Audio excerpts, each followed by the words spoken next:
উত্তর বঙ্গোপসাগর ও তৎসংলগ্ন পশ্চিমবঙ্গ ও বাংলাদেশ উপকূলে একটি লঘুচাপ সৃষ্টি হয়েছে। এর প্রভাবে পটুয়াখালীর আকাশ ঘন মেঘাচ্ছন্ন রয়েছে। গতকাল রাত ৯টা থেকে জেলার বিভিন্ন স্থানে থেমে থেমে মাঝারি থেকে ভারী বৃষ্টিপাত হচ্ছে।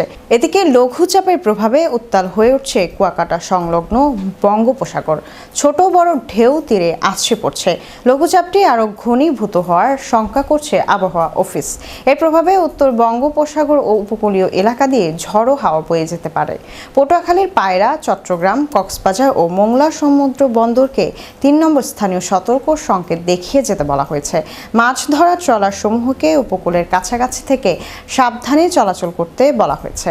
পটুয়াখালী, খুলনা, বরিশাল, নোয়াখালী, কুমিল্লা, চট্টগ্রাম এবং কক্সবাজার অঞ্চল সমূহের উপর দিয়ে দক্ষিণ পূর্ব দিক থেকে ঘন্টায় ৪৫ থেকে ৬০ কিলোমিটার বেগে ঝড়ো বা দমকা হাওয়া বয়ে যেতে পারে। তাই এসব নদী বন্দর সমূহকে ১ নম্বর সতর্ক সংকেত দেখিয়ে যেতে বলা হয়েছে।